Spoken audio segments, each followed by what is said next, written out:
Boa noite, tudo bem com vocês? Estamos ao vivo no primeiro evento online do Startup Green de Rio Preto, uma noite muito especial para a gente, em linha com a campanha do Fique em Casa, né, no meio de toda essa confusão, essa pandemia do coronavírus. Então, para a gente contribuir também com o conhecimento do empreendedor, e contribuir trazendo um convidado de peso hoje, o Ivan Moré, para falar bastante sobre podcast e vamos conversar também sobre o momento atual do mundo. Eu quero explicar um pouquinho o que é o projeto do Startup Grind, para você que está pela primeira vez no nosso evento, conhecendo agora. O Grind é um projeto sem fins lucrativos.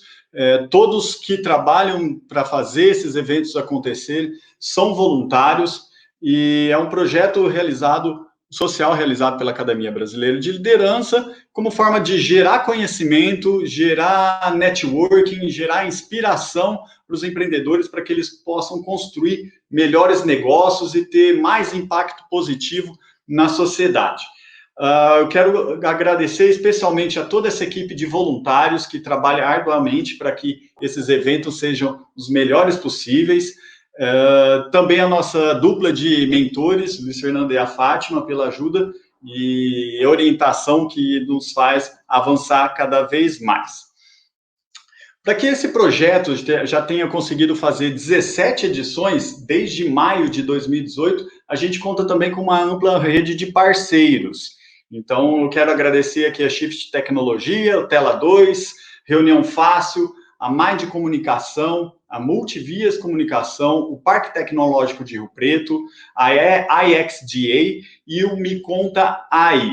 Então, um agradecimento especial a todas essas marcas que acreditam no nosso projeto e estão atuando para que a gente desenvolva o empreendedorismo em Rio Preto e agora com esse evento online em outras partes do Brasil também.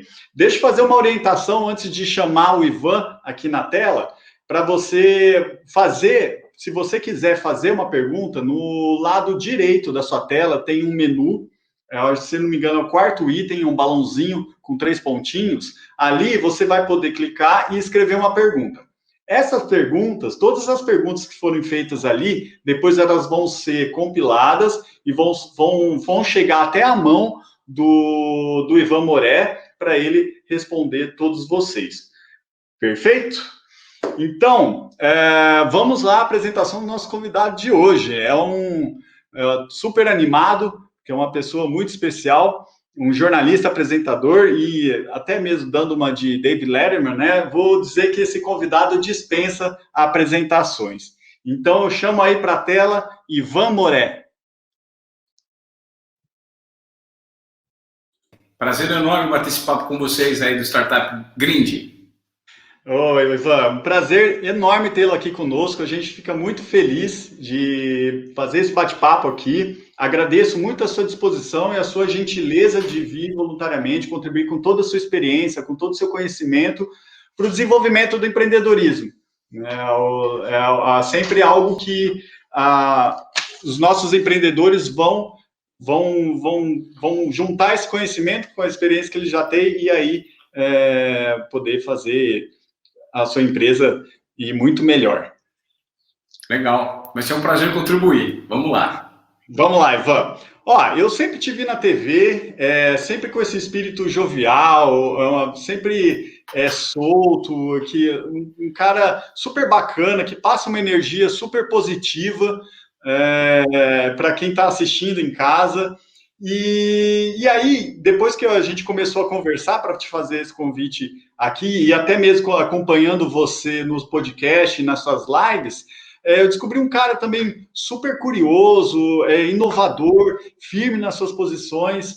E aí, só que isso é a minha visão. Eu quero saber de você. Quem que é Ivan Moré?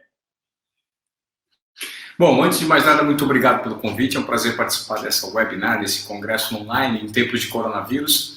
O lance foi o seguinte, cara. Eu sou um cara que nasceu numa cidade super simples, Presidente Venceslau, é uma cidade do interior de São Paulo, com um pouco mais de 35 mil habitantes, e sempre tive um sonho de ser comunicador. Eu sou fruto da geração X. A geração X, para quem não sabe, é aquela geração que sempre trilhou uma trajetória com um objetivo específico. E o meu objetivo específico desde os 14 anos era trabalhar numa grande emissora de TV, no caso a TV Globo. E eu fui traçando essa estratégia desde muito cedo. Com 14 anos eu comecei a trabalhar na rádio da minha cidade, estudei numa escola super simples do interior, e percebi que se eu não tivesse uma dose de desobediência produtiva, como eu chamo, eu jamais alcançaria os meus sonhos. Então eu fui trilhando um caminho para alcançar aquilo que eu sempre quis, que era trabalhar na TV e, se possível, fazer esporte. Deu certo. Eu fiquei 20 anos na TV Globo e hoje vivo um momento de transição e de ruptura. Por quê?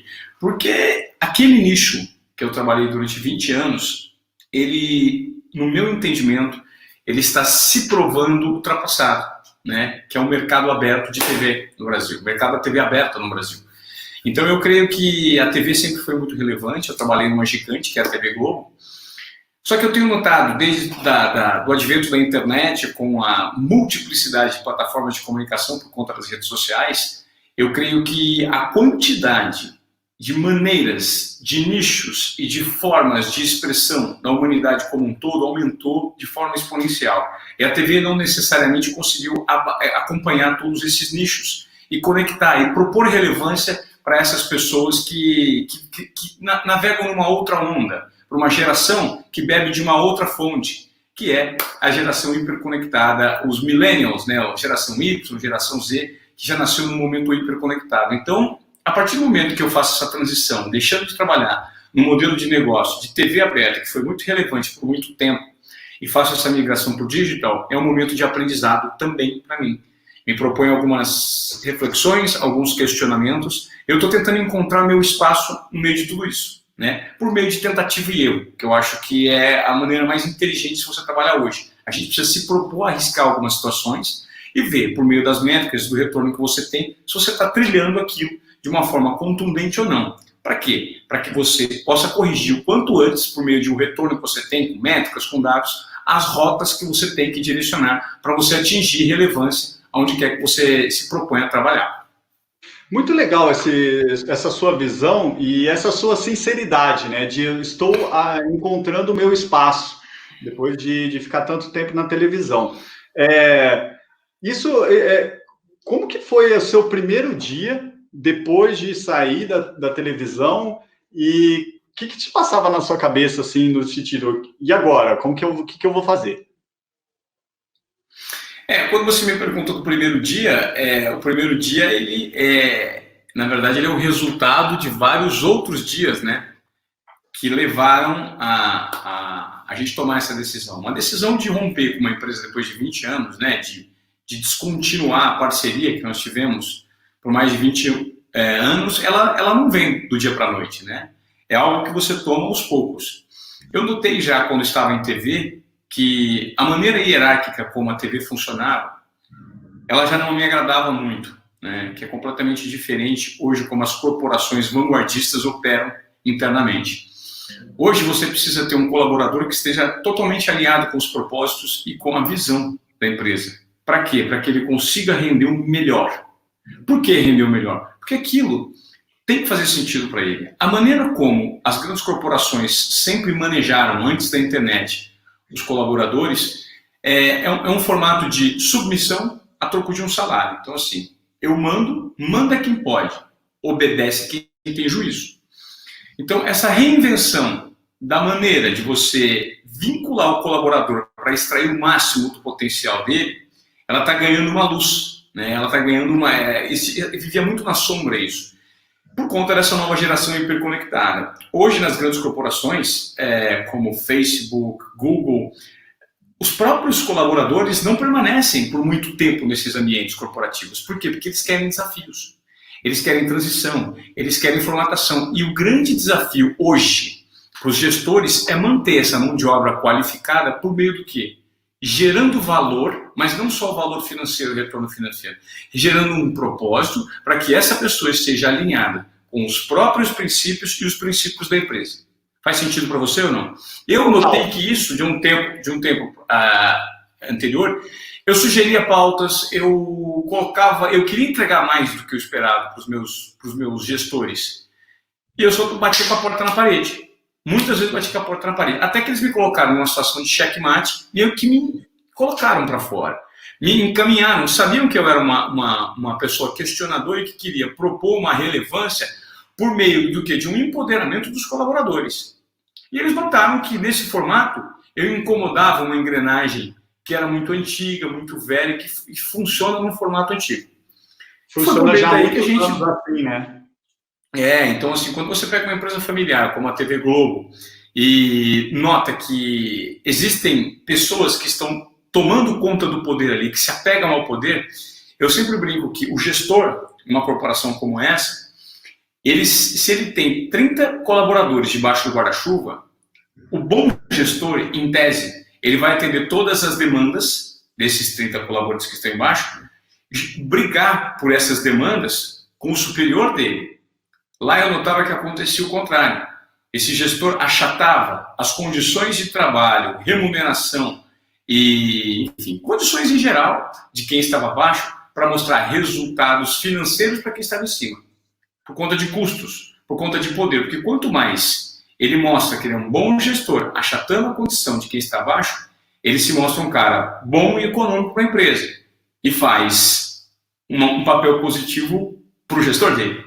Então, essa engrenagem na minha cabeça não entrava mais. Por quê? Porque eu já estava despertando. Durante a TV Globo, eu já montei minha palestra, que é a desobediência produtiva, do período que eu estive lá, que nada mais é do que você quebrar protocolos, entregar mais do que o esperado, usando o que você tem de melhor. E todo mundo tem o melhor. Todo mundo tem uma intuição, um nível de confiança e um nível de coragem. A gente só precisa descobrir como tatear isso internamente e colocar para fora. Então, basicamente foi isso. Foi uma decisão que eu fui vendo que nós tínhamos pensamentos divergentes. Durante 20 anos, fomos convergentes em relação a ideias e entregas. Mas nos últimos anos eu notei que a falta de valorização, a maneira como as minhas ideias eram tratadas, eu percebi que o meu ciclo estava se encerrando. Não só do meu lado, mas do lado do retorno que eu tinha, principalmente pelo retorno que eu tinha da casa. Eu falei, poxa, nada mais inteligente do que me propor a uma reinvenção para continuar sendo relevante. Veja, eu não sou só o Ivan da TV Globo. Os meus potenciais não estão vinculados ao selo de uma grande corporação, mas sim ao meu potencial de desobediência produtiva, que é colocar minha intuição, minha confiança e minha coragem para me reinventar. Que eu acho que é o objetivo de todo mundo que está acompanhando esse tipo de discussão aqui. Sim. Agora tentando buscar um ponto fora da curva para se balizar e pensar diferente.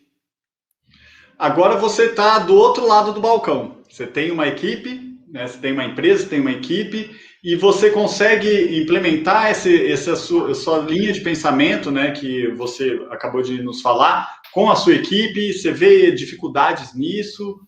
E conta um pouco dessa experiência. Não, cara, o mundo de empreendedor, né? Eu me considero, é engraçado, eu sempre fui CLT, né? Assim, CLT não, eu era pessoa jurídica, mas eu sempre fui pessoa jurídica CLT, eu sempre fui CLT. Na prática, CLT. Seletista, sempre fui seletista, porém, com o espírito de endoempreendedor. Porque para você prevalecer e para você conseguir se destacar numa emissora tão grande quanto a que eu trabalhava, você precisa entregar algumas ideias que fugissem um pouco do padrão para você jogar os holofotes sobre o seu trabalho, concorda? Então eu sempre tentei sair da zona de acomodação, zona de conforto, o que quer que seja que o pessoal chama, para quê? Para entregar mais do que esperado, usando a criatividade, os questionamentos, o senso de inquietação permanente. E por meio disso, eu percebi que eu era um empreendedor. Agora, a grande diferença é que eu não tenho mais salário, eu não tenho a segurança de uma grande instituição. Mas você tem que ter muita coragem para colocar isso para fora, né? Que o pessoal chama skin on the game. Então, assim, se você está com a pele em jogo, em risco, você entende quais são as dificuldades de um empreendedor no Brasil. E essas dificuldades fazem com que você se fortaleça de uma maneira muito interessante, Vladimir. É só por meio da dor e do risco que em alguns momentos da nossa vida a gente consegue crescer. São momentos de dor que provocam crescimento. Eu faço uma analogia muito relacionada com o momento do coronavírus. A gente jamais estaria falando nesse nível de assertividade online, né, o desenvolvimento de uma mídia paralela, se não fosse por meio do coronavírus. E eu creio que muitas pessoas estão pensando numa maneira de se reinventar, reinventar o próprio negócio, reinventar as relações em sociedade, reinventar a economia, reinventar muita coisa que a partir de agora deixa de ser como era antes. Entende? Então, assim, esse senso de inquietação permanente, ele faz muito parte das pessoas que querem entender o que existe de melhor no mundo, porque existem muitas possibilidades. O ser humano precisa entender que hoje ele precisa desaprender para aprender novamente. Né? Então, se você tem isso na sua cabeça, como eu tenho muito evidente, né, isso, eu creio que é questão de tempo. Tudo se transforma numa questão de tempo. Né? Não adianta também você acreditar que vai fazer sucesso do dia para a noite porque tem um nome, tem um selo e tem um currículo bacana. Não. Você precisa oferecer alguma coisa que seja palpável para as pessoas. Um valor, uma provocação, ou um tipo de estudo que gere um entendimento, entendeu? Mas isso só acontece quando você se propõe a reaprender, a se questionar, a olhar para os seus defeitos, a sair fora da bolha que você vivia, a se conectar com pessoas diferentes. É basicamente o que eu penso do meu momento que eu estou vivendo atualmente. Legal, você falou justamente de sentir na pele, né? E eu acho que momentos como esse, uma disrupção tão grande como a que a gente está passando, acelera muita coisa, né? A necessidade também faz muito isso. Né? Um grande exemplo que a gente está vendo nesse momento é a telemedicina. Teve uma certa regulamentação e depois ficou lá para frente e aí chegou o coronavírus, liberaram agora. Vai ser muito difícil, eu acho que dar um recuo muito grande depois. Então, acho que é muito em linha disso que você está falando, né? Sim, muito, muito. O mundo nunca mais será o mesmo. E isso vai impactar, isso a gente vai lembrar para o resto da vida. Isso vai ser marcado assim como um grande período de turning point na humanidade. Exatamente. Falar um pouco do seu podcast. Eu acompanho o Desobediência Produtiva, eu acho super interessante os temas que você cria, os convidados que você chama para lá. Para o podcast. Me fala um pouco, como que você chega a um tema do podcast, como que você escolhe, o que você passa na tua cabeça na hora que você vai escolher o convidado para o Desobediência? Cara, o meu critério, essa é uma vantagem de você ser dono do seu próprio negócio, né? Você não tem patrão. Então, a curadoria é única e exclusivamente minha e das pessoas que eu admiro, né? Que estão em volta. E normalmente o critério é alguém que agregue algo no meu momento de vida. Então eu uso muito o meu podcast como um formato para eu assimilar conhecimento e um formato, da mesma maneira que eu estou assimilando conhecimento, eu estou democratizando esse conhecimento. Esse é o objetivo.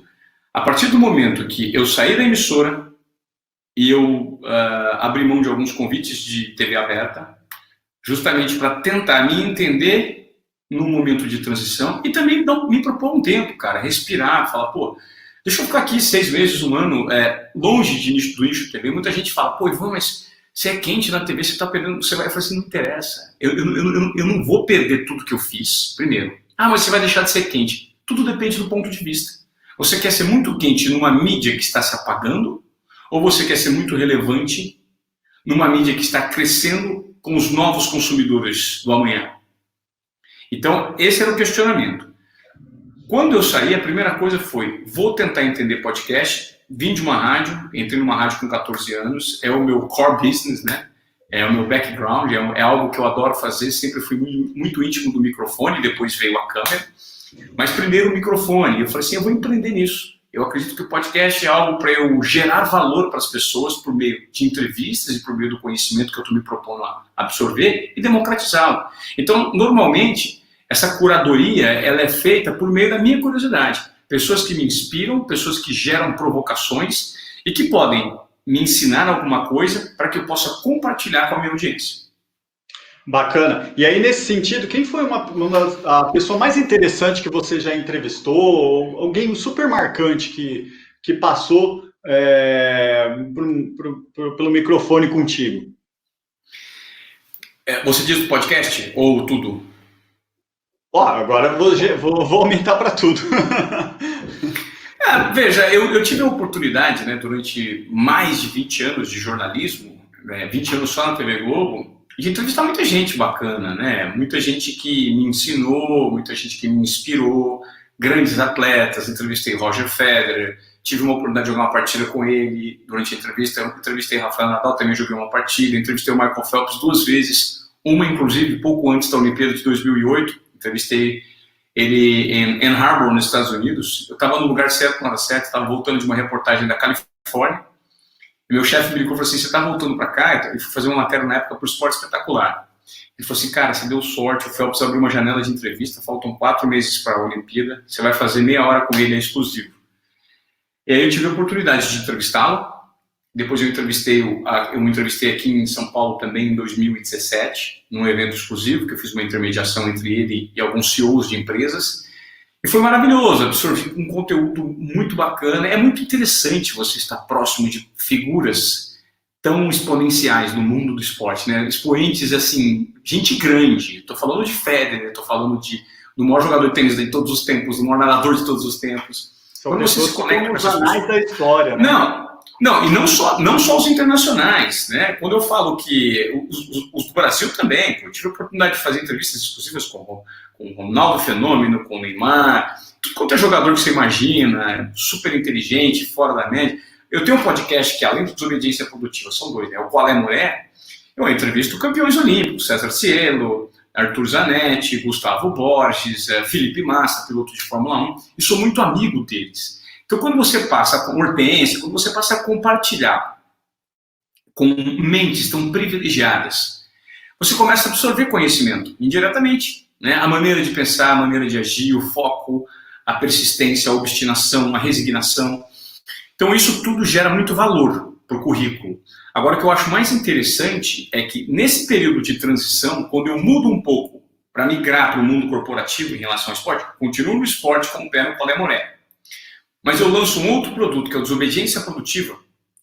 Eu começo a lidar com outliers também no mundo corporativo. Então, recentemente, no Desobediência Produtiva, eu fiz entrevistas que foram fantásticas, como, por exemplo, com o Rafa Velar, que é um menino, é o líder, é o CEO de uma agência de marketing digital, de mídia digital, uma agência digital.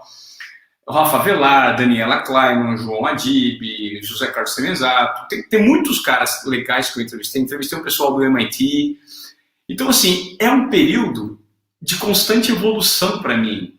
E essa evolução eu quero que a minha audiência participe. Que eu democratize esse conhecimento, porque essa transição está sendo muito rica. Porque hoje nós temos um portfólio muito grande de conhecimento à disposição, por meio de YouTube, por meio de Instagram, de Twitter, de série da Netflix, de livros físicos, livros digitais. Então existe uma maneira muito grande hoje de você assimilar conhecimento e se conectar com essa galera que está propondo uma mudança no mundo. Isso eu acho encantador, isso faz meus olhos brilharem. Eu estou, inclusive, com um livro aqui que eu estou louco para ler, estou terminando um aqui, que é do Peter Diamandis, é o fundador da Singularity, chama Abundância. Eu estou louco para ler, porque ele fala muito sobre isso, né? Então, assim, são leituras que têm me encantado recentemente e fizeram com que eu saísse da bolha, que era aquele mundo de TV nichado, tinha muito valor e teve muito valor, e eu reconheço isso, mas que, para mim, se esgotou. São ciclos da vida que se transformam e eu creio que essa transformação, eu estou no momento dela. Eu sou jornalista também, eu compartilho muito desse sentimento de entrevistar essas pessoas, de estar perto dessas pessoas. Também eu trabalhei no Estadão durante muito tempo, então eu consegui conversar com muitas pessoas que são históricas, né, ex-presidentes, Dalai Lama, grandes empresários. Então eu sinto muito orgulho disso, né? E a hora que eu ouço você falando, estou vendo você aqui na tela, eu vejo esse brilho nos olhos. Isso é muito bacana. Eu acho que é um privilégio quando se é jornalista, justamente ter o acesso a essas pessoas.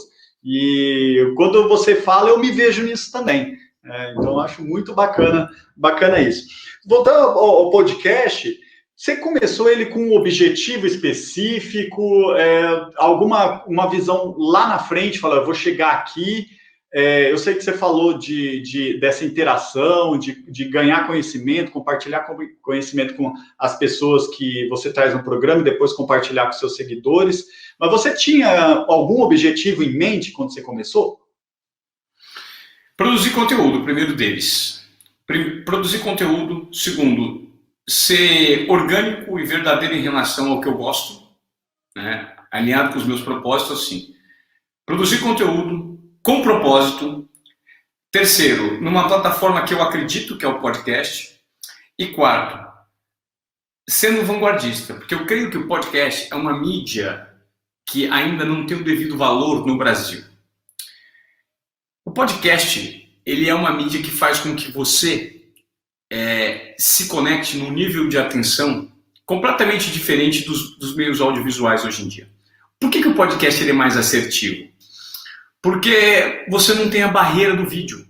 O que poderia ser barreira entre aspas. A gente sempre tinha um pensamento de TV que era, quando você trabalha em TV, você tem que ter em mente que a imagem conta, o texto esclarece. E você corre o risco, às vezes, de não prestar atenção ou na imagem ou no texto.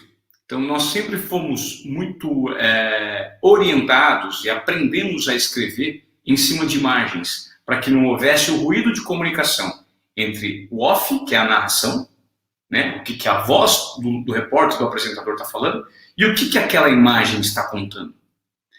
O podcast não tem esses elementos tão profundos, como a imagem, por exemplo, mas ele tem um áudio. E você pode ouvir na hora que você bem entender. Então, se você está ouvindo um podcast, normalmente ele já foi gravado, raramente ele é ao vivo. Você está ouvindo um podcast, nada mais é Personal On Demand Broadcasting, né? É um termo cunhado em 2003 pelo Steve Jobs.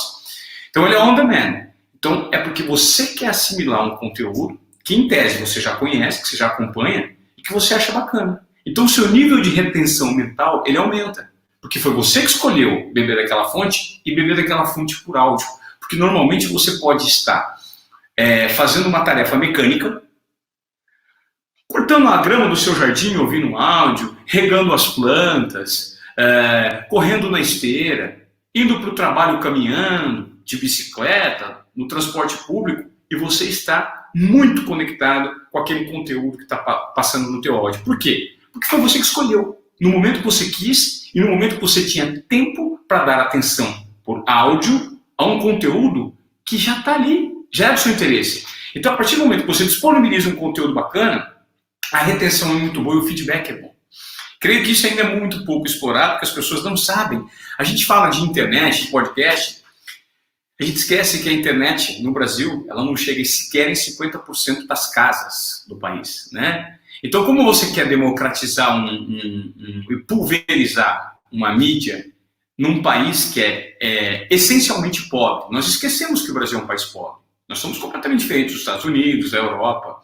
Aqui a renda média do trabalhador brasileiro é inferior, muito inferior à renda média dos países desenvolvidos. Então, por isso, nós temos ainda barreiras em relação à tecnologia, em relação aos costumes, à cultura, mas eu quero ser vanguardista em relação a conhecimento. A partir do momento que eu coloco um conhecimento disponível em áudio, de um momento que eu posso aprender e democratizar, eu acho que isso vale ouro. Já dizia Bill Gates, em 1996, conteúdo é rei. Exatamente. Muitas das pessoas que estão nos acompanhando estão começando a usar essa mídia de podcast. Então, o que seria a versão mais simples de um podcast que elas poderiam já colocar no ar agora, assim, em termos de estrutura, em termos de tema? O que você vê que pode ser a coisa mais simples para as pessoas fazerem? Olha, Vladimir, eu preciso te confessar que eu não sou especialista da tecnologia em si, assim, ferramenta que você usa. Por quê? É interessante eu explicar como funciona o meu podcast. Quando eu saí da TV, eu fui procurar um estúdio, né? Um estúdio especialista na gravação de podcasts. Então é muito bom que as pessoas entendam o seguinte: eu gravo o meu podcast num estúdio, né, com equipamentos bons, com microfone, um estúdio com isolamento acústico, e não necessariamente você pode colocar você que está assistindo, pode colocar o seu podcast de pé assim. Não, dá para você gravar por telefone. Existem várias plataformas de áudio, né, que você pode gravar o seu podcast, mas eu optei por gravar nesse formato, por ter uma entrada pessoal do estúdio. Na verdade, eu fui convidado. Eu já queria, mas eles me convidaram. Nós fizemos uma parceria. Então, todo esse lance de eu entrego o conteúdo, faço a curadoria desse conteúdo, trago os convidados e entrego o material para distribuição. Eles fazem a edição e a distribuição nas plataformas de áudio. Mas veja bem, hoje o podcast não necessariamente precisa ter todo esse refinamento. Exemplo, o YouTube. O YouTube tem muita gente que explodiu no YouTube usando uma câmerinha qualquer e sendo verdadeiro, sendo autoral. Então eu acredito que o momento que a gente vive hoje de podcast é basicamente o que nós vivemos há 7, 8, 10 anos no YouTube, lá atrás. Quem apostou na plataforma, nesse tipo de mídia no início e começou a produzir um conteúdo que fosse relevante, tanto para o bem quanto para o mal, tem conteúdo que não necessariamente é relevante, mas é relevante dependendo de alguns pontos de vista. As pessoas prosperaram. O Felipe Neto, quando montou o YouTube dele, ele era ninguém. Já tinha uma imagem na TV, mas, pô, apostou ali, começou a fazer vídeo no YouTube. Você tá louco, tô fazendo vídeo no YouTube? Você tá fazendo podcast? Sim. É uma mídia que eu acredito muito. Então, assim, dados técnicos. Eu sei que tem Anchor, é uma plataforma Anchor, né, que escreve Anchor. Você pode entrar, você grava o seu próprio podcast, monta um negocinho fácil. Existem várias outras, é só você dar um Google. Mas o mais importante é você estar alinhado a um conteúdo que faça sentido e que gere relevância para a sua audiência. Esse é o foco que as pessoas precisam se ater. Se você é uma marca, se você é uma empresa, se você é um produtor de conteúdo, democratizar conhecimento é uma das essências do mundo de hoje. E desde que esse conhecimento propõe uma relevância para alguém, você pode apostar em todos os tipos de mídia. Instagram, TikTok, Twitter, LinkedIn, conteúdo de áudio, conteúdo no YouTube. Tudo hoje pode ser explorado. Tudo depende do teu propósito, da maneira como você enxerga cada plataforma. Porque o espaço para o crescimento das plataformas de áudio, ele é absurdo. Existe muito espaço ainda no Brasil, porque as pessoas ainda não descobriram um podcast aqui. No caso dos seus podcasts, quais são os seus grandes desafios hoje? O que é mais difícil fazer? Cara, assim, difícil, eu tenho muito prazer, né? Eu não encaro como dificuldade. Eu acho que a gente está num momento de abundância, né? Como esse livro que eu vou ler logo do Peter Diamond. Momento de abundância de pessoas que estão pensando fora da caixa, de facilidade de comunicação, de disponibilidade de pessoas que querem compartilhar conhecimento. Então, assim, só basta a gente querer, né? Só basta a gente querer e não vejo muita dificuldade em fazer podcast. Agora a gente está passando por um momento de adequação por conta desse distanciamento social, que o conteúdo de áudio, algo que precisa ser explicado. Quando eu opto por um estúdio de gravação em que a definição do áudio tem muita qualidade, isso também participa do algoritmo que faz o ranqueamento do seu conteúdo nessa plataforma. Então, exemplo, se eu gravasse desde o início por telefone as entrevistas, certamente quando eu distribuo esse conteúdo na Apple, no Deezer, no Spotify, o ranqueamento da plataforma para esse tipo de conteúdo não é o mesmo ranqueamento que ele dá para um conteúdo premium, entende ou não? Então, isso tudo também tem consequências no algoritmo final. Então, eu acho que o importante hoje é você estar alinhado com algo que seja verdadeiro para você, né? Algo que você tenha. Tem muita gente que quer colocar conteúdo para fora, mas não consegue por áudio. Cara, escreve. Arruma um jeito de escrever, de publicar conteúdo, monta um site, monta uma plataforma. A democratização do conhecimento é uma das principais vertentes desse mundo de hoje e que tem feito eu me encher de alegria e me sentir um garoto, entende? É basicamente isso. Então, assim, eu não vejo muita dificuldade, eu vejo desafios a serem vencidos por meio de um contato com um ensinamento novo. Tá, e talvez o desafio seja conseguir a maior variedade de assuntos que me encantam para que eu democratize esse conhecimento por meio do podcast. Eu acho muito interessante quando penso em podcast, porque a gente hoje se fala em uma nova era de ouro do rádio e impulsionado pelo podcast. Quando eu estava na faculdade, estavam começando as rádios online. Então, era a forma que se via na época da rádio ocupar esse ambiente online. Mas elas parece que não pegaram tanto, né? Só que aí eu acho que o podcast fez com que essa mídia chegasse novamente aos ouvidos, principalmente de milênios, né? Como você vê esse cenário? Você acha que realmente... Por que o podcast, na verdade, fez o que a rádio online não conseguiu fazer? Básico, porque a TV está morrendo. As pessoas não querem consumir o conteúdo na hora que a emissora de TV, a hora que o rádio oferece. Ela quer consumir na hora dela, no tempo dela. E o conteúdo de áudio é um conteúdo envelopado on demand. Então assim, eu vou ligar o rádio às 9 da manhã que está passando o programa do Vladimir. Não, eu ligo o rádio às 10 da noite. Quer dizer, eu não ligo o rádio, eu ouço o podcast, porque o programa está lá. É on demand, é no meu tempo vago. As pessoas têm essa autonomia hoje, a internet proporcionou isso. Antigamente você corria para a tua casa para assistir a novela das 8, a antiga novela das 8, né? Para quê? Hoje você não precisa, você pode assistir todos os capítulos da novela no Globoplay, se você quiser, ou você pode assistir todos os episódios da sua série num dia só, você maratona uma série no Netflix. Acabou. As pessoas são gerentes do próprio tempo, levando em conta que o tempo hoje é algo valiosíssimo. Aliás, o tempo é algo mais valioso para as marcas. Não existe nada mais valioso do que o tempo. E para isso, elas precisam monetizar as pessoas. Então, assim, você quer um tempo meu? Legal, mas meu tempo é valioso. Eu estou destinando toda a minha atenção para a sua marca, para o seu conteúdo, a troco do quê? Esse é um questionamento. Talvez isso explique por quê. A TV e todos os conteúdos que não dependem do gerenciamento de tempo por parte daqueles que consomem, certo? Não vai para frente. Bacana. Bom, nós estamos vivendo um evento global, né, que muitos economistas se referem como um cisne negro, né, algo que pegou todo mundo de surpresa, né, e todo mundo está se adaptando a esse momento que vai ser um marco na humanidade, que é essa pandemia. Isso influenciou em alguma coisa nos seus podcasts, no seu trabalho aí? O que mudou por conta do coronavírus? Vladimir, eu estou passando por um momento de adequação, assim como todo mundo, e os desafios são diários e constantes, e sempre levando em conta que o mais importante de tudo é nós mantermos uma sanidade mental, né? E entendermos o que esse momento está propondo para cada ser humano, para cada pessoa, antes do profissional. A gente tem que pensar enquanto pessoas, né? Então, veja, tem muita gente que está vivendo um reencontro. Na verdade, talvez seja um encontro consigo mesmo, né? Com o próprio interior, e nunca tinha noção disso.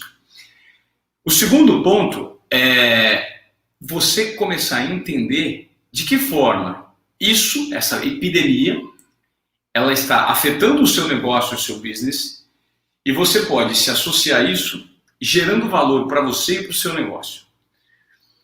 Eu te digo isso porque eu estava com várias palestras agendadas, inclusive ia participar do evento presencial em São José do Rio Preto com vocês, e tinha várias outras palestras agendadas, que inclusive estavam com contrato assinado, que eu cancelei, que eu tive que devolver dinheiro, porque enfim, o evento não ia se realizar, e teve um entendimento da minha parte.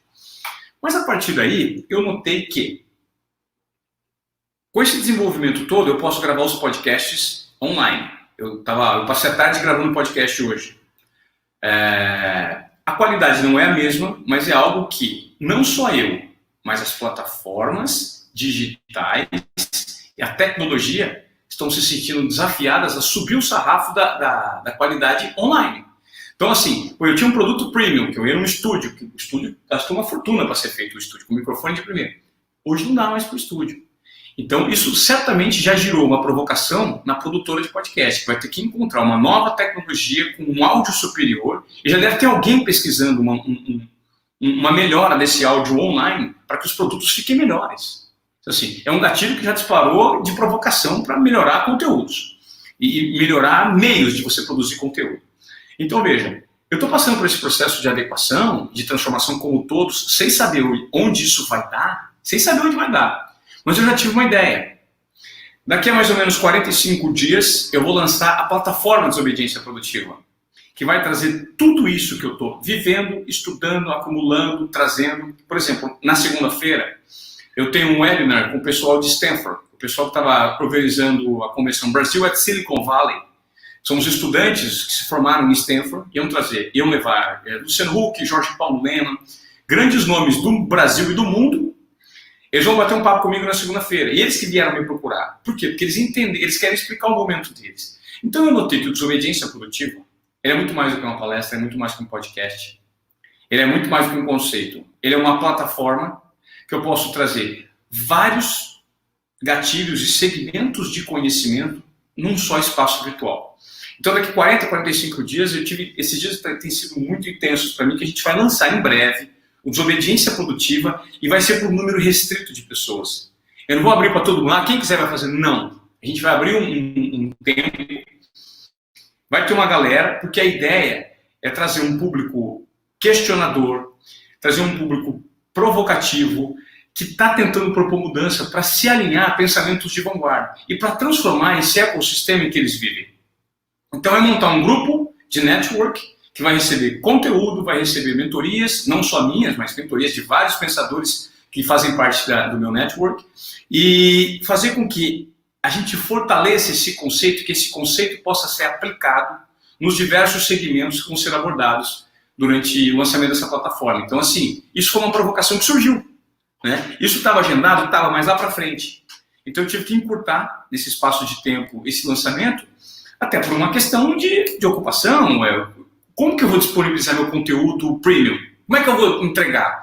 Eu tenho lido tanto, eu tenho estudado tanto, eu tenho promovido alguns webinars, feito algumas lives que estão gerando valor. Então eu preciso entregar esse valor de uma maneira que seja fácil do cara que está assistindo entrar na lojinha e tentar. O cara que tem interesse por mais conhecimento, ele precisa ter um canal onde ele vai buscar isso. E a gente vai disponibilizar isso por meio desse portal de Desobediência Produtiva que vai ser lançado em breve. Bacana, nossos convidados, nossa audiência aqui do Startup Grid vai ficar atento, tenho certeza disso. Eu vou falar, então, vão lá no Instagram, @Desobediência Produtiva, vai lá que a gente já está entregando um conteúdo específico lá. Vai, seguem lá que eu sigo o canal, eu gosto muito, é muito bacana mesmo, eu aprendo bastante ali, eu já segui bastante lives ainda nessas últimas semanas, muito bacana mesmo. Agora, falando assim, nesse isolamento social, né, então explodiu o consumo de conteúdos na web. Você vê mesmo pelo Instagram, chega essa hora de 7 da noite, começa a pipocar live de tudo quanto é lugar, né? Tem vários memes falando de live surgindo de tudo quanto é lado. Mas assim, eu li uma pesquisa de uma empresa que ela fornece dados para podcasters, né? É uma empresa lá dos Estados Unidos e, portanto, os dados são lá dos Estados Unidos, que é a PodTrack, e ela mostrou que nesse período, na verdade, o número de downloads de podcast caiu, cerca de 10%, e o número de usuários únicos de podcasts caiu 20%.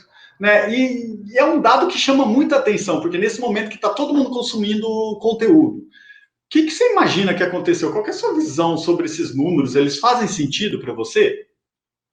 Fazem sentido porque eu peguei essa métrica na semana passada com o pessoal do estúdio onde eu gravo. E eles me explicaram, quando elas estão realizando tarefas mecânicas. E tem muita gente fechada. Tem muita gente que deixou de correr no parque, tem muita gente que deixou de pegar o transporte público, de pegar o metrô, de pegar o carro para viajar, o cara que viaja, o cara que faz, tem que pegar o carro e ir para o trabalho. Então, hoje as pessoas estão em grupo, né? As pessoas estão em grupos pequenos, e isso possibilita o consumo de vídeo aumenta. Então, assim, é difícil você estar na sala da tua casa de 4, 5 cômodos, né? Você está na sala, só eu vou ouvir um podcast. Você está com fone, você está sentado, você não está fazendo nada, tem um monte de gente com a TV ligada, outro com o telefone ligado. Você raramente vai ter um tipo de concentração específico para você, a não ser que você vá dar uma caminhada, mas hoje a orientação é que a gente não saia de casa. E tem que ser seguida essa orientação. Então eu creio que isso está muito vinculado ao consumo de áudio. O consumo de áudio caiu por conta disso, né? Você imagina quantos carros existiam no trânsito do Brasil e quantos carros deixaram de existir? E ninguém assiste TV em carro. As pessoas ouvem áudio em carro. Quantas pessoas circulavam pelas ruas, pelos transportes públicos, enfim, pelos parques, pelos shopping centers, o comércio aberto. Isso tudo propõe um consumo de áudio, entendeu? Você pode estar consumindo um áudio ali, ouvindo uma música, ouvindo um podcast. Deixou de existir. Então eu acho que essa queda tem muita explicação nessa origem que foi o retorno pessoal me deu. Mas eu acho que isso tende a voltar. É um momento de transição, né, Vladimir? E é uma mídia que ainda no Brasil está começando a criar raízes fortes. Então veja, não é um segmento que está consolidado. Você pode ter certeza que a TV aberta deve estar com a audiência explodindo. Por quê? Porque está todo mundo na sala de casa. Sim, eu até vejo, eu recebo uns relatórios da Kantar, a audiência assim explodiu, principalmente programas jornalísticos, né? Um momento que as pessoas buscam Sim. informação, né? Então, eu acho que a sua visão é muito coerente em relação a esses dados, né? E aí, assim, Sim.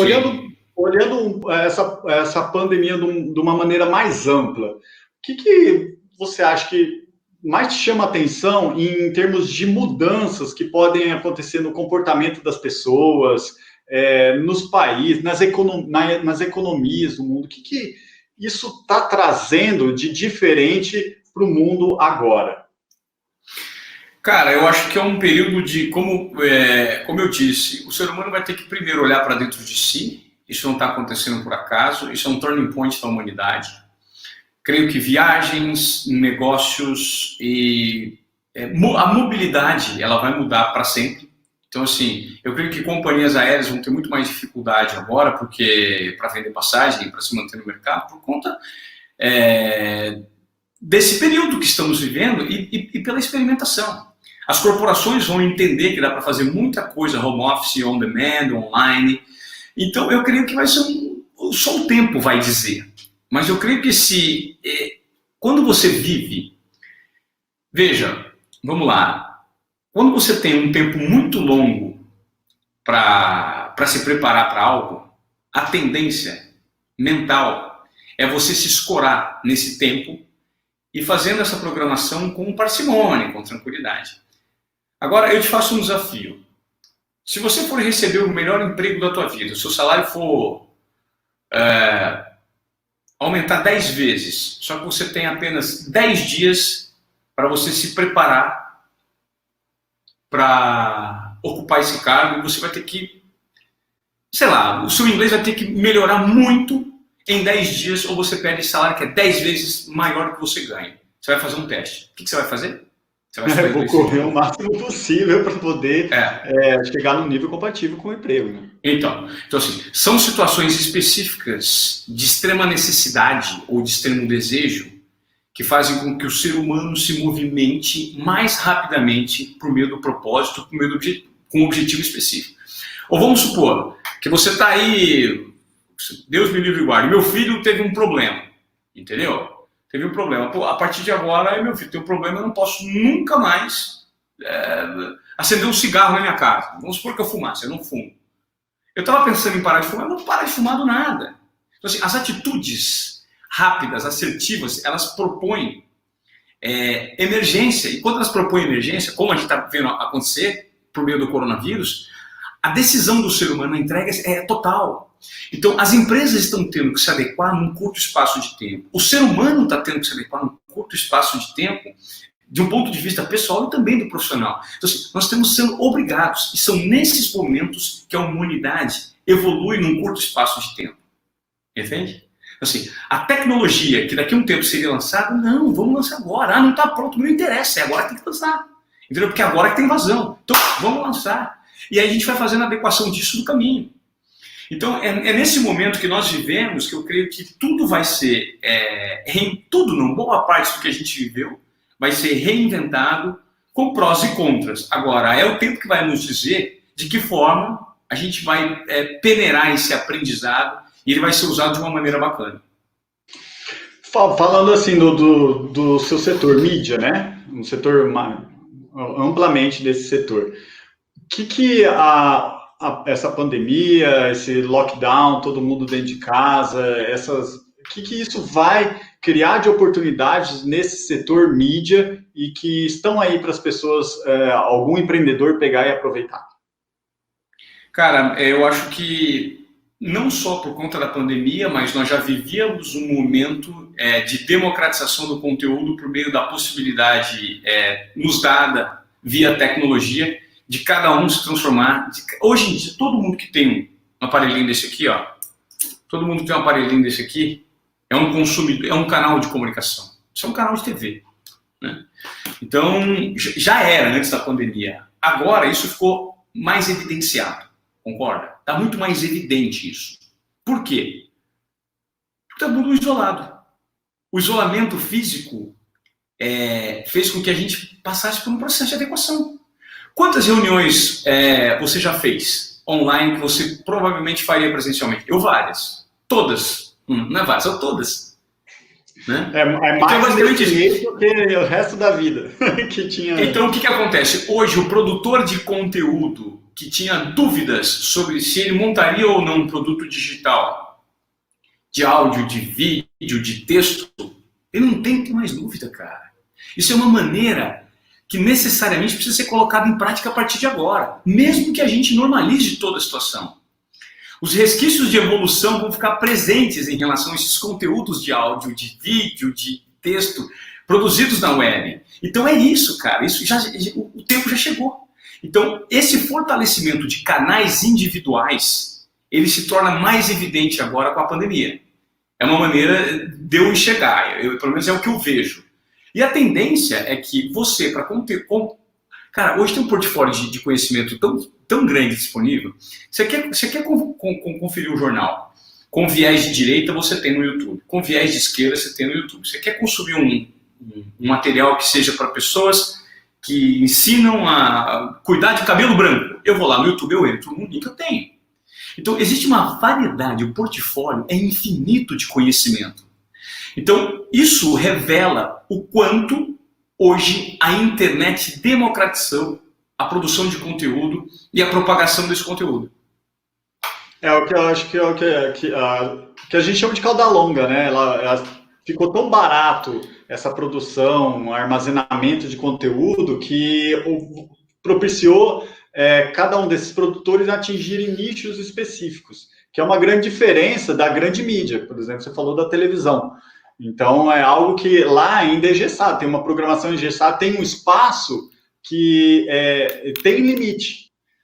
Então, não dá para ter tanta variedade como que a gente tem na internet. Né? E aí, nesse sentido, você acha que... Você falou muito, TV é uma mídia que está declinando, está caindo, tende a arrefecer. Claro que no momento agora as pessoas estão consumindo muito conteúdo tradicional, mas você acha que depois passou a pandemia, lockdown, isso vai acelerar perdas de audiência para essas mídias tradicionais que vão migrar ainda mais forte para as mídias digitais? A maior prova disso é o mercado publicitário, o mercado de anúncios que já está migrando.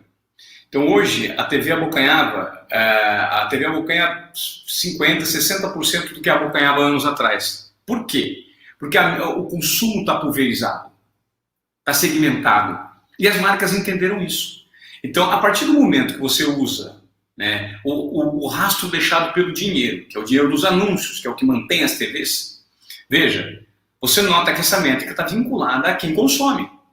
Por exemplo, se você é uma marca grande, você prefere colocar 5 milhões de reais num anúncio para o Brasil inteiro, para atingir um número absurdo de TVs e de domicílios, né, como são os pontos do Ibope, sem ter métricas específicas daquilo, você prefere pegar 10% desse dinheiro, 5% desse dinheiro, colocar 250 mil reais em 5 influenciadores que já vão se comunicar diretamente com o seu nicho de atuação, que você tem métricas imediatas sobre as taxas de conversão daquilo.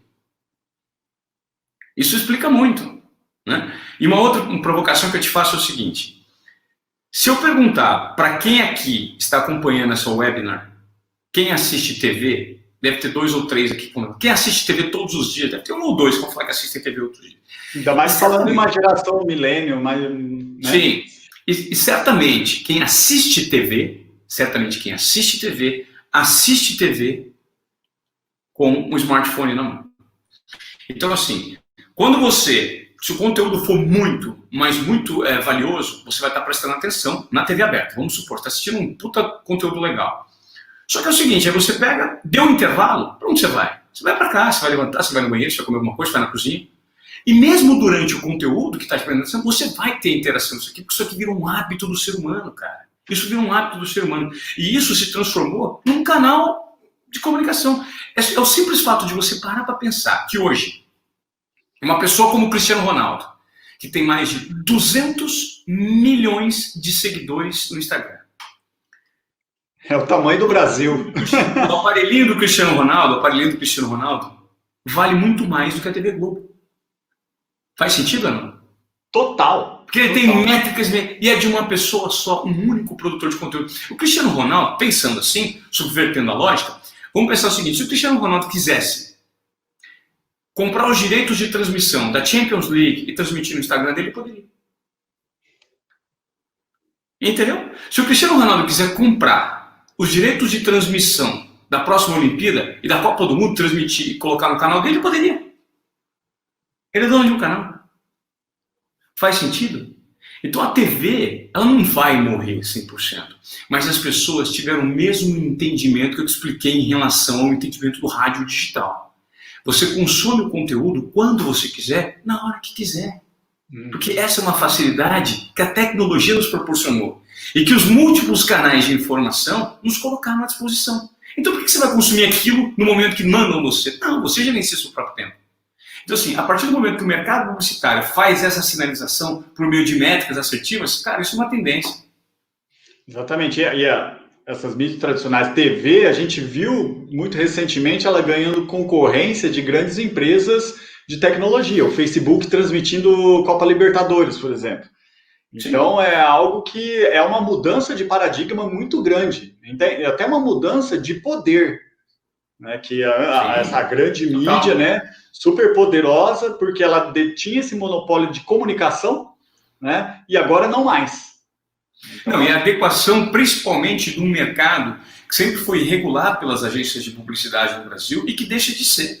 As agências de publicidade sempre tiveram uma autoridade absurda em negociar mídia, entendeu, com as marcas. Quem negocia, quem manda, quem dava as cartas é uma agência de publicidade. E as agências digitais vieram para encurtar esse espaço. Hoje você conecta marca com produtor de conteúdo de uma maneira direta, sem intermediador. Exatamente. Ivan, falando um pouco dessa pandemia, então todo mundo sendo obrigado a trabalhar em home office, né?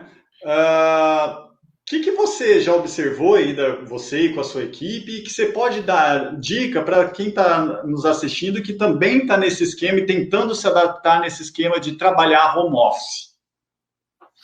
Primeira coisa que eu sugiro para as pessoas, né, se é que pode gerar um certo valor, cuidem primeiro da sanidade, né, a sanidade mental, da sua cabeça, porque não é fácil, nós estamos sendo forçados, todos na humanidade estão sendo forçados a se adaptar a esse novo momento que estamos atravessando, pelo qual estamos passando. Então, cuide da sua sanidade mental, tente encontrar um tempo para você, para que você mantenha o seu foco, o seu bem-estar, o seu raciocínio, para que você consiga descarregar parte das suas energias de alguma forma. Eu não sei se lendo um livro, ou meditando, ou fazendo exercício no seu quarto, eu não sei de que forma, cada um tem que ter o seu entendimento, é olhar para dentro de si e ver de que forma você tem que extravasar parte da sua energia e desse cerceamento de liberdade que fomos obrigados a ter por conta do vírus. Ponto número 2, o home office, ele te propõe uma certa disciplina também, né? Porque se você se bagunçar todo, se você falar, eu vou fazer tudo que a hora que eu quero, a hora que você vê, você foi consumido. Porque você, lembrando, foi obrigado a tomar uma atitude assim por conta de algo que não está no nosso controle.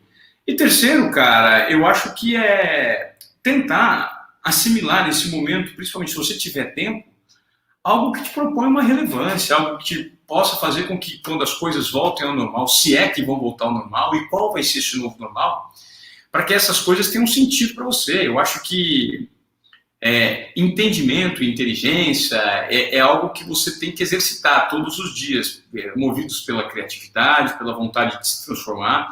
Então eu tenho aproveitado muito o meu tempo aqui para produzir alguns conteúdos, para formatar um novo business que vai ser lançado nos próximos dentro de 40, até 2 meses a gente vai lançar essa plataforma.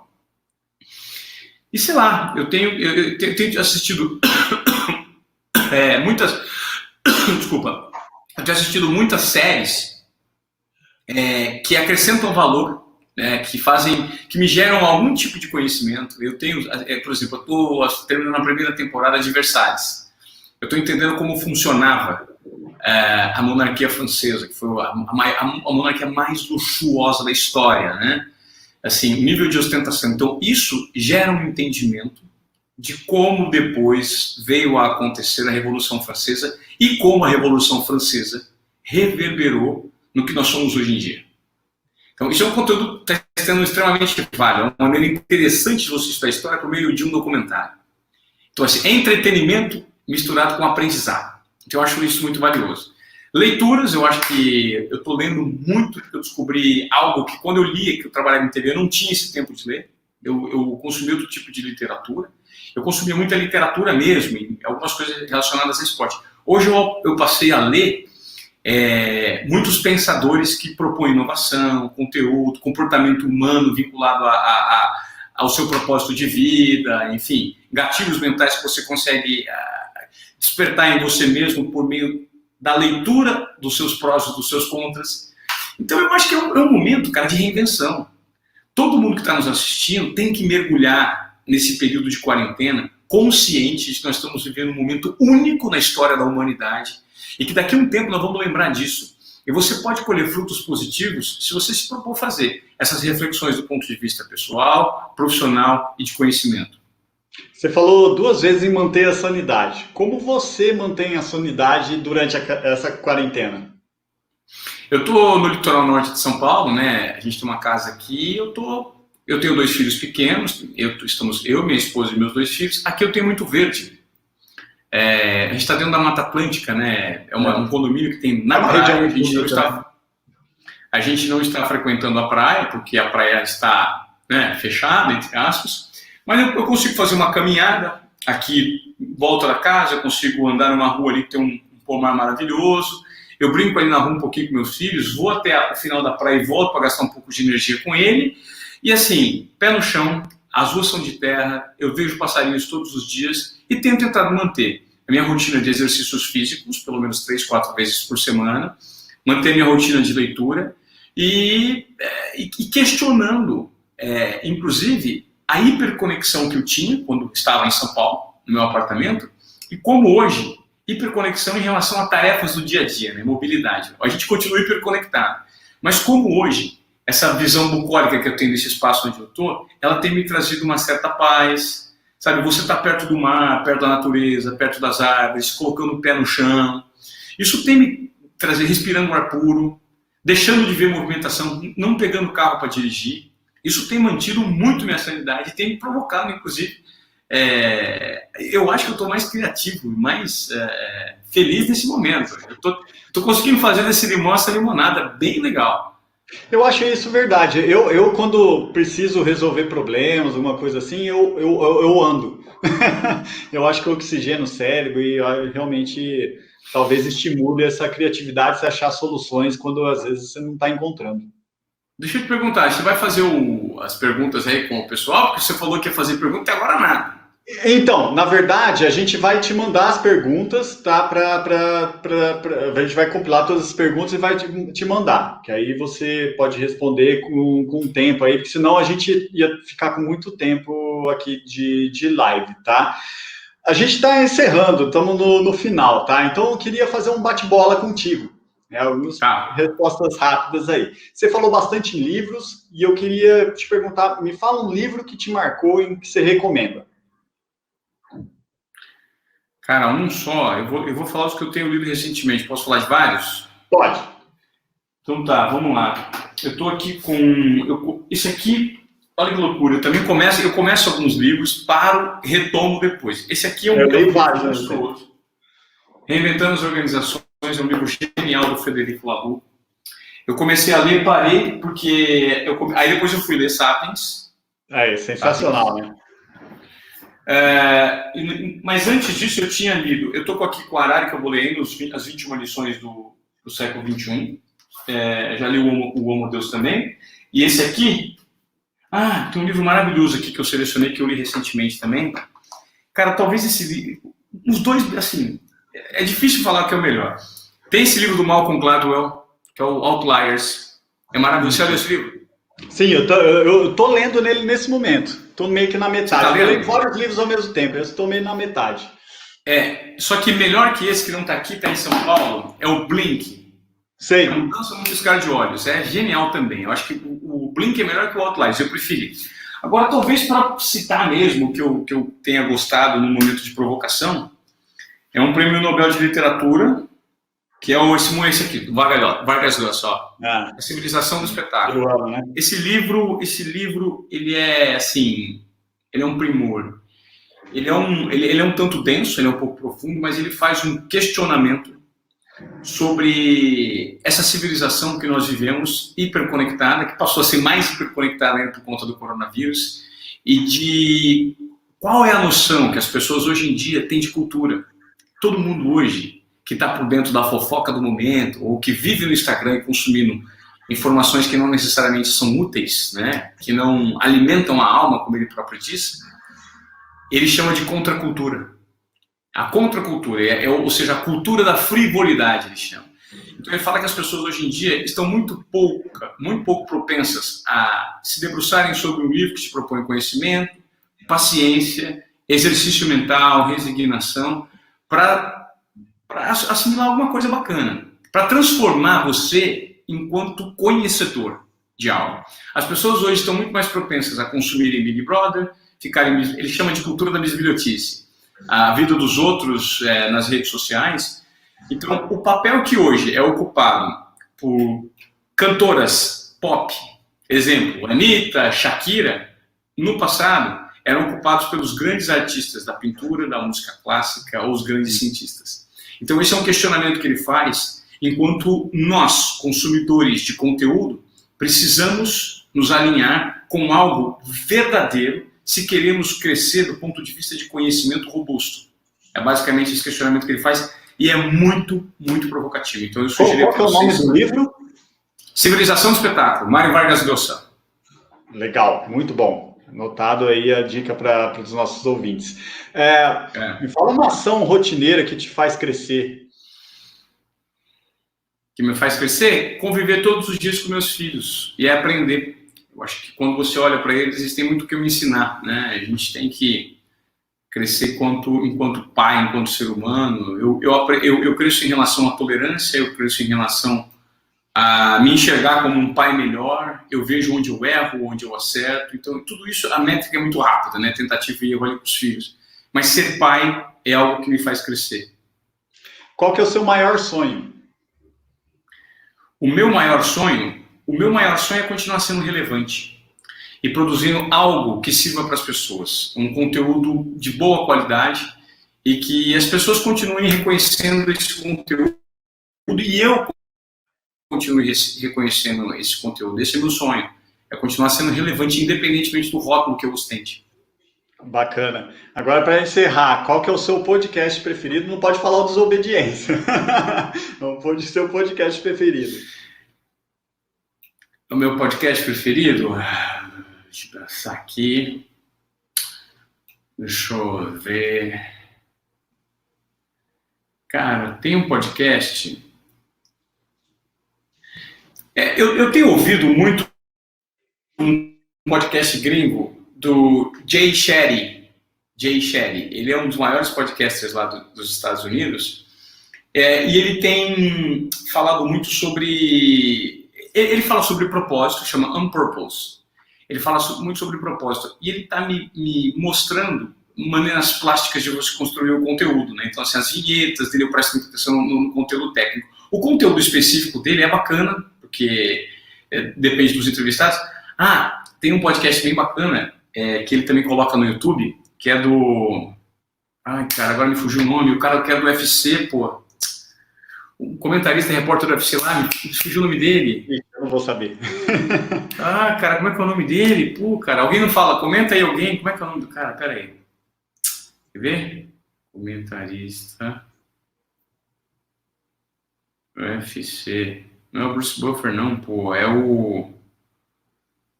Ninguém tá sabendo aqui. Aqui, peraí, ó. Peraí. Aqui, achei. Cara, é impressionante. Quando a gente tem a internet, fica lenta, né? É a Lady Murphy. Joe Rogan. O podcast do Joe Rogan é muito interessante. Ele era um cara que migrou, ele é um cara que migrou, o cara era comentarista de UFC, ele migrou e montou um podcast que ele faz ao vivo no YouTube, se não me engano, diário, a cada 2 dias. Ele disponibiliza esse conteúdo, ele entrevista grandes gênios da música, escritores, artistas. É muito legal. Ouçam o Joe Rogan. Legal, anotado. Ivan, nós estamos encerrando por aqui. Eu quero agradecer demais você estar aqui, esse tempo, de coração mesmo. Eu acho que o que você falou vai marcar muitas pessoas que estão nos ouvindo. As pessoas, eu aprendi muito e eu aposto que as pessoas que estão nos acompanhando também. Você disponibilizou seu tempo, voluntariamente vindo aqui participar com a gente e compartilhar esse seu conhecimento. E a gente é eternamente grato por isso. Então, já faz parte da nossa família aí, Grind. Sempre será bem-vindo. Não deu para você vir dessa vez aqui para Rio Preto, mas o convite está aberto para uma próxima oportunidade. E agradeço demais a sua presença. Valeu, Vladimir. Eu só queria deixar um recado final para o pessoal seguir lá o Instagram, para quem não segue ainda, o @desobediência produtiva, que a gente vai começar a partir de agora, ainda está engatinhando, a gente lançou o Instagram faz 3 semanas, não tinha também, a Covid veio, então assim, a gente vai estruturar, porque eu já tenho muito material pronto, né? E aí, o advento tecnológico, junto com o Covid, com a pandemia, tudo, obrigou a gente a lançar isso. Então, assim, eu vou pedir para o pessoal seguir o @desobediência produtiva, a gente vai começar a entregar, já está entregando conteúdo extra para quem faz parte do Close Friends, já tem uma newsletter ali que você pode, um lead para você se inscrever na newsletter, e a gente vai entregar material de graça por um bom tempo, até colocar essa plataforma no ar. Então, fica o meu convite.